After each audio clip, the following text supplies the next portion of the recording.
बिस्मिल्लाहिर्रहमानिर्रहीम। अस्सलाम वालेकुम। अल्लाह ताला से दुआ है कि आप खैरियत से हों। स्टूडेंट्स, आज हम एक वो टेक्निक इस्तेमाल करेंगे, इनफैक्ट हम वो उस टेक्निक को सीखने जा रहे हैं आज के लेक्चर में, जिसके ज़रिए आप किसी भी चीज़ को लॉन्ग टाइम के लिए मेमोराइज़ कर सकते हैं। आप में से भी कुछ स्टूडेंट्स को, बल्कि मैक्सिमम स्टूडेंट्स को ये प्रॉब्लम आता होगा कि जब वो कोई चीज़ याद करते हैं, कोई टॉपिक याद करते हैं, उनका वक्त याद हो जाता है, लेकिन उसके कुछ वक्त बाद, एक हफ्ते बाद भी उनको वो भूल जाता है। इसकी क्या रीज़न है? इनफैक्ट जिन बच्चों को मैंने ही पढ़ाया उनको भी ये प्रॉब्लम बहुत ज़्यादा उनकी लाइफ में आता था कि वो जो चीज़ याद करते थे उनको भूल जाते थे। अगर आपको भी ये प्रॉब्लम आता है अपनी लाइफ में, तो this is the video which helps you a lot. Students, पहले तो डेप्थ में जाते हैं और देखते हैं हमारे पास प्रॉब्लम क्या आता है।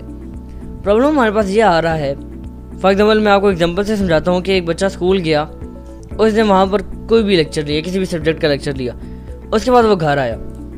घर आने के बाद उसने उस लेक्चर को जो उसने स्कूल में लिया देखा ही नहीं, ना ही उसको याद किया। जब उसने उसको देखा ही नहीं तो उसको याद भी नहीं होगा, और जब उसको याद नहीं होगा तो वो उस टॉपिक को लॉन्ग टर्म के लिए कैसे मेमोराइज करेगा? It's impossible. स्टूडेंट्स, अगर आप सोचते हैं कि आपके पास कोई दिन का चिराग हो और उससे आप कोई जिन भूत निकाल के उससे अगर आप कोई कमांड करके अपने जो टॉपिक है उसको लॉन्ग टाइम के लिए याद रखें, तो इट इज़ इम्पॉसिबल। अगर आपको याद करना है, वक्त ही याद करना है, तो आपको उस टॉपिक को देखना ज़रूर पड़ेगा जो आपने स्कूल में या किसी भी जगह वो उस टॉपिक का लेक्चर लिया। स्टूडेंट, सिर्फ लेक्चर लेने से प्रॉब्लम का हल नहीं है। लेक्चर लेने के बाद उस लेक्चर को याद करना, यह प्रॉब्लम का हल है। अब एक और एग्जांपल लेते हैं। एक बच्चा दोबारा उसने स्कूल में लेक्चर लिया, लेक्चर लेने के बाद वो घर आया। घर आने के बाद उसने उस टॉपिक को देखा और याद भी किया, लेकिन याद करने का तरीका, उस पर ज़रा गौर करें। उसने कैसे याद किया? एक लाइन उसने पढ़ी, या तो उस लाइन को वो समझ के पढ़ेगा या उसको रटा लगाएगा। पहले देखते हैं कि वो रटा कैसे लगाएगा।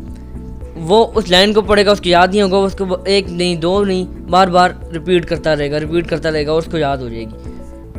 इसी तरह अगली लाइन पे आएगा, वो उसको बार बार रिपीट करेगा, उसको याद होती रहेगी। इनफैक्ट इस तरह करते करते पूरा पेज वो बार बार करेगा और उसको याद हो जाएगी। लेकिन ये जो तरीका वो अपना रहा है, ये होती है क्रैमिंग, ये है रट्टा। उसको याद भी हो जाएगा लेकिन उसको लॉन्ग टाइम के लिए ये भी भूल जाएगा। अगर आप रट्टा लगा कर चीज़ों को याद करेंगे और आप ये सोचेंगे कि ये आपको लॉन्ग टाइम के लिए आपके जहन में बैठेंगी, तो कभी नहीं बैठ सकती। जो टेक्निक मैं आपको बताऊंगा अभी थोड़ी देर में, उस टेक्निक को यूज़ करते हुए भी वो चीज़ आपके दिमाग में लॉन्ग टर्म के लिए नहीं बैठ सकती। अगर आप सोर्स क्या रख रहे हैं? अगर आप सोर्स रट्टे या क्रैमिंग को रख रहे हैं। अगर आप रट्टा लगा के चीज़ों को याद करेंगे तो जो टेक्निक मैं आपको बताऊँगा उसके ज़रिए भी आप चीज़ों को लॉन्ग टाइम के लिए याद नहीं रख सकते।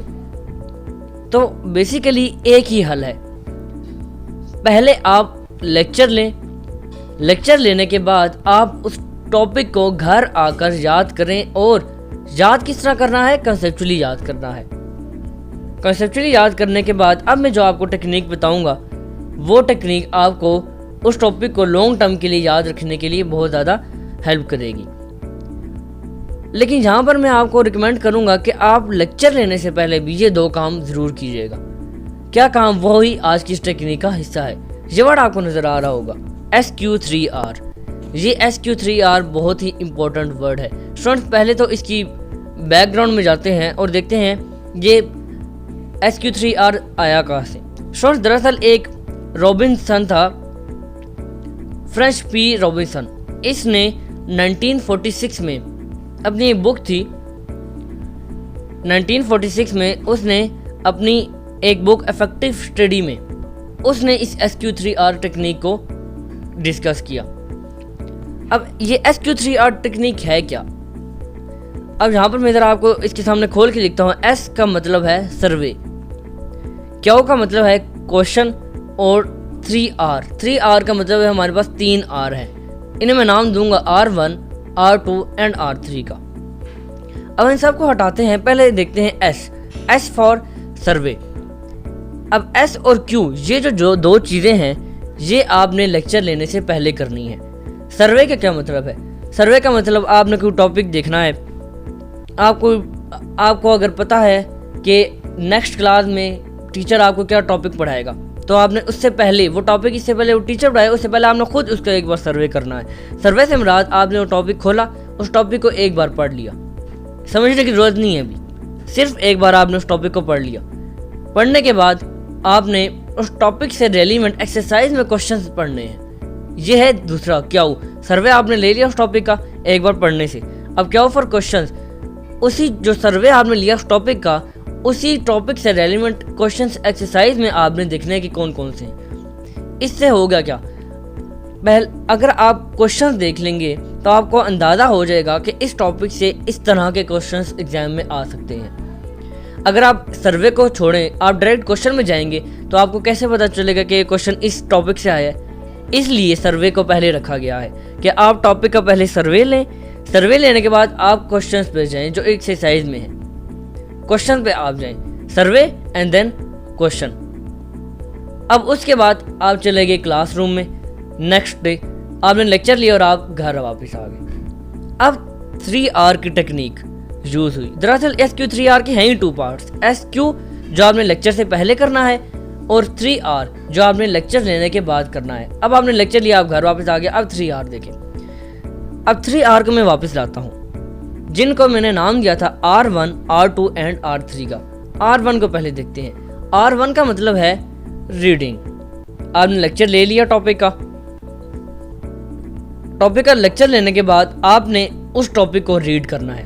पहले आपने सर्वे में रीड किया था, लेकिन कॉन्सेप्चुअली नहीं आपने याद करने की हैसियत से रीड किया था, आपने सिर्फ ऐसे ही उसका सर्वे लिया था, ऐसे ही उसको एक बार पढ़ा था। अब आप जो रीड करेंगे लेक्चर लेने के बाद, अब आप इसको कॉन्सेप्चुअली रीड करेंगे और अब आप इसको याद करने की कोशिश करेंगे। स्टूडेंट्स, ये फ़र्क है सर्वे और R1 में। सर्वे में आपने सिर्फ एक बार रीड किया और R1 में आप उसको कॉन्सेप्चुअली रीड कर रहे हैं, कॉन्सेप्चुअली आप इसको याद कर रहे हैं। आप उसको याद करेंगे, जब आपको उसका मतलब पता हो चल जाएगा, तब आप इसको क्राइमिंग के जरिए नहीं, कॉन्सेप्चुअली आप उसको याद करेंगे। ये है R1। अब याद भी हो गया। याद करने के बाद, रीडिंग के बाद, इनफैक्ट याद करना मैं गलत कह रहा हूँ, याद करना नेक्स्ट आएगा। रीडिंग के बाद आपने इसको एक बार रीडिंग किया, लेकिन रीडिंग भी कॉन्सेप्चुअली कर लिया आपने। अब सेकंड R2 में आप इसको रिसाइट करेंगे। R2 को मैं नाम दे रहा हूँ रिसाइट का। रिसाइट या इसको मैं नाम दे देता हूँ रिकॉर्ड। रिसाइट का मतलब लर्न।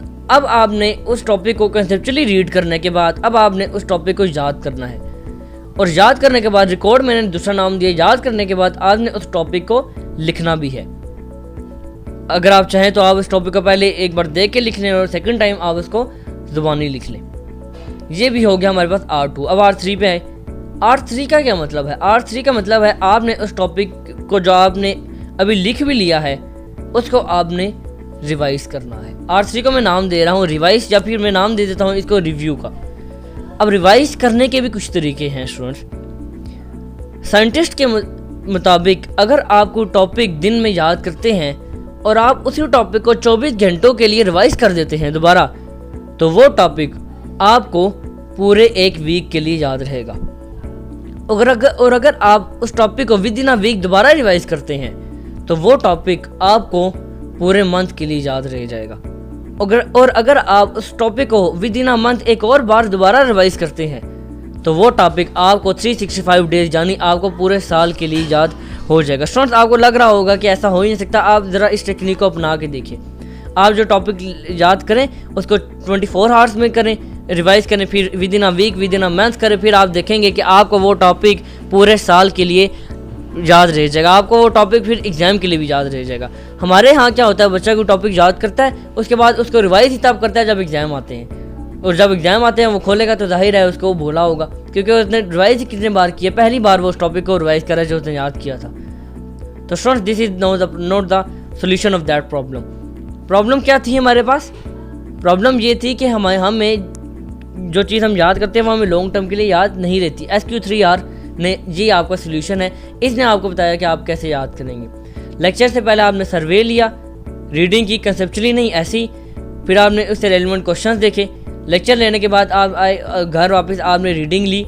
रीडिंग अब आपने कंसेप्चुअली रीड किया, फिर आपने इसको रिसाइट या याद किया, उसके बाद रिकॉर्ड यानी आपने इसको ज़बानी लिखा। उसके बाद आपने विद इन 24 आवर्स उसको रिवाइज करना है।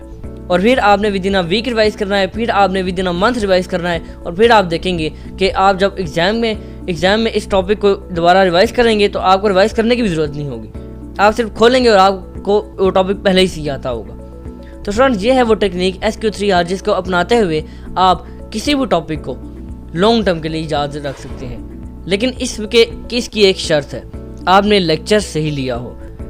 स्टूडेंट, जो टीचर आपको लेक्चर दे रहा है उसका लेक्चर के मेन पॉइंट जो बोर्ड पे लिखता है वो आपने नोट करते जाना है।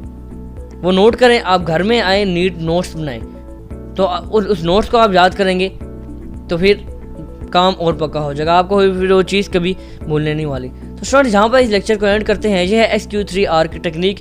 इसको आप यूज़ करें और इससे रिलेवेंट जो भी आपको क्वेश्चन है वो आप मुझसे नीचे कमेंट्स में पूछ सकते हैं। अब इंशाल्लाह नेक्स्ट लेक्चर में मैं आपको कुछ टिप्स बताऊंगा सब्जेक्ट से रिलेवेंट कि उन सब्जेक्ट्स के नोट्स किस तरह बनाए जाएं, मेन पॉइंट्स को कैसे हाईलाइट्स किया जाए और कैसे उन जो आपने नोट्स बनाए हैं उनको कैसे मद्देनज़र रखते हुए इन चीज़ों को याद किया जाए। तो आपसे मुलाकात होती है अब इंशाल्लाह नेक्स्ट लेक्चर में। तब तक के लिए अल्लाह हाफिज़।